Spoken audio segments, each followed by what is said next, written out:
All right, what's going on, guys? Trev back again, here to bring you another video. This one's going to be doing my video predictions for this week for Fear the Walking Dead Season 5's 13th episode. This one is called Leave What You Don't, and we get a mention in the sneak peek of a phoenix.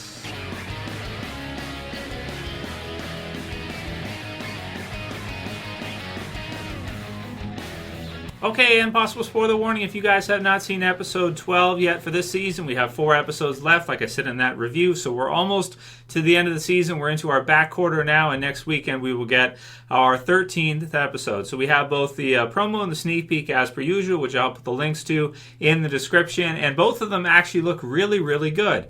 So it looks like no Morgan in this episode coming up, most likely from what we see, or if we do see Morgan and Althea, it will probably be very limited, as it's mentioned in the sneak peek on the radio that they're kind of off somewhere else out of range and they're not able to kind of get a hold of them. So we have what looks like a couple of sections here from the groups.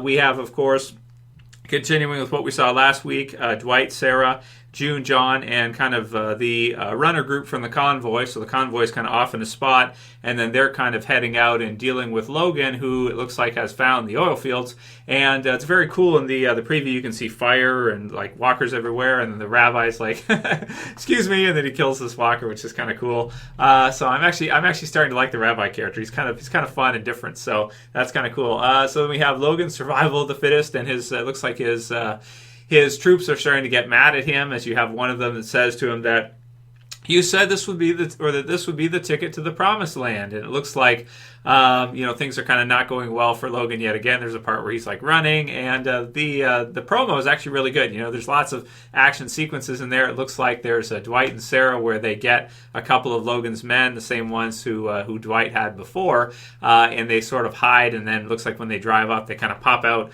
and Dwight's got 2 of them with 2 guns at gunpoint, and then Sarah's got the other one, which is really cool. So some good action stuff in there. There's some people riding on horseback there at the end of the promo, and it's just a really awesome promo. It looks great, and for those of you who've been complaining of Morgan all the time, well, there's no Morgan in this episode from the looks of things, so so you might like this one. Then we have the description for the episode that reads, Logan's motives are revealed. Sarah, Dwight, and Luciana negotiate for the sake of the mission.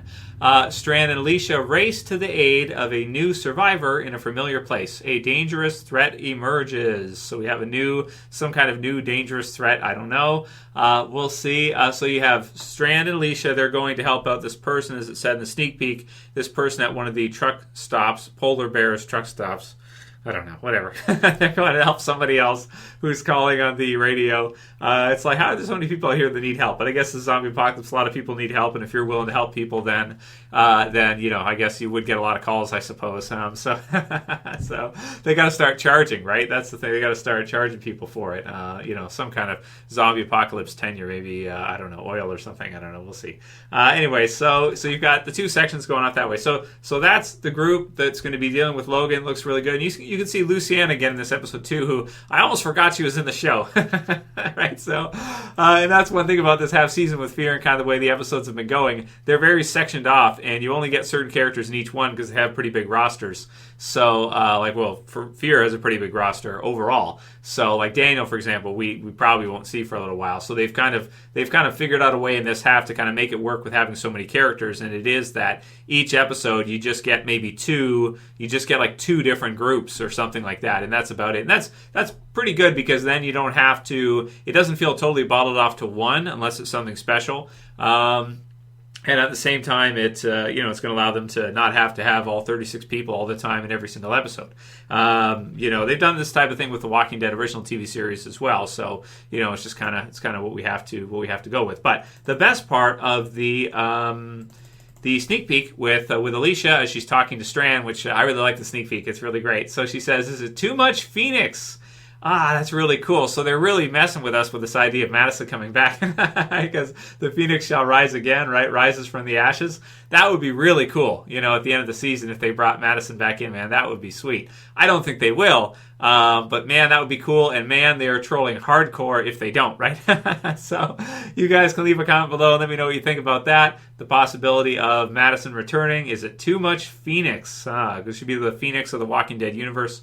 That could be really cool. And if she did come back, the question is, how long would you have her back for? Would she stay like for a few years? Do they have the budget for that? Can they make that work?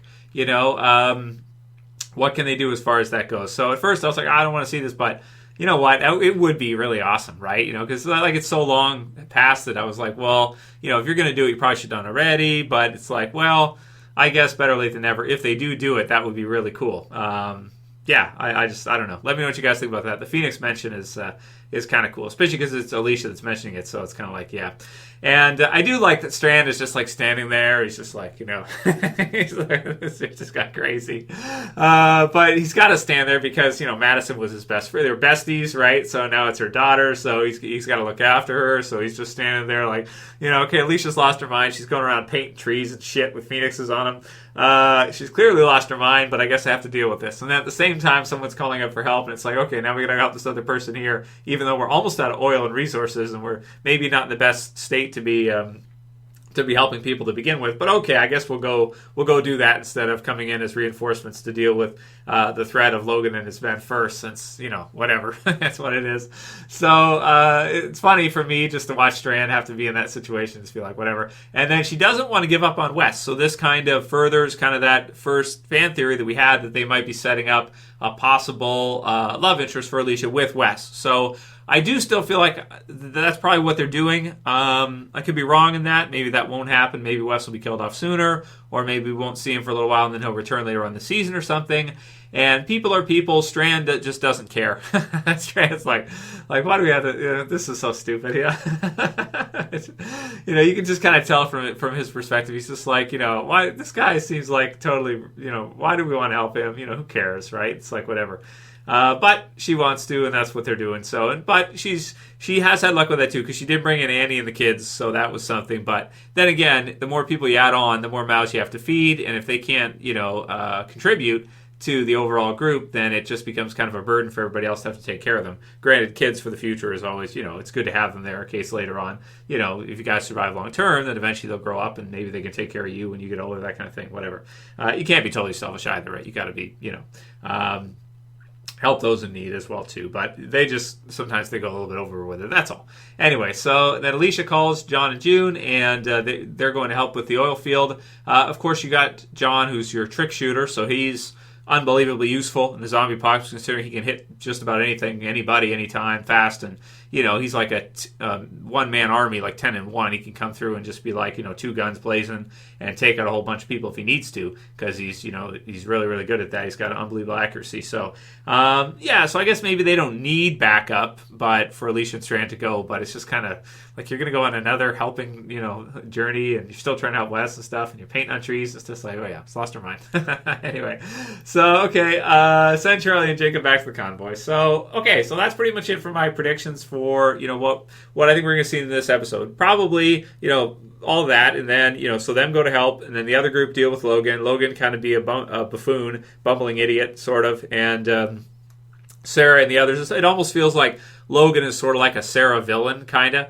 It feels like if there's one person from the other side, okay, Morgan's the leader, so he's going to be, kind of like an adversary for Logan. But it feels like Sarah's kind of got Logan's number as well, too, so far. So we'll see how that goes and just what happens with that. So, it looks like a pretty good episode, actually. We got to have some, right? I mean, we've had 4 episodes in this back half. And even though the first one was kind of fun with the camera view and the landmines, stuff like that, it wasn't an unbelievable episode either. Like, it was just okay. And then we had the Alicia Strand Wes episode, which was very all over the place. And then we had the one at the mall, which actually was pretty good. That one was not bad. I actually like that one decent. Maybe that one's my favorite from this half so far. And then the one with the rabbi just this weekend was like, okay, well, pretty good, but, how does that really contribute to the overall? It kind of feels like a side adventure type of thing. But we did get a new character out of that, and at least he's got an interesting angle and stuff, being a rabbi and everything, so it's kind of fun.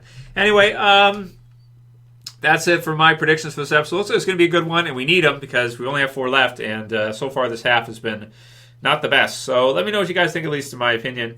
And, the theories about Phoenix, Madison possibly returning, that would be so awesome for the finale if they could somehow manage to do that. I would be just, so happy. I would be like a kid in a toy store or candy store. If you like this video, please thumb it up below. You can share, you can favorite, and subscribe at the bottom left if you're new. That's it for this one. See you guys again soon for another video. As always, this is Trev, and I'm saying peace later, guys. See you soon.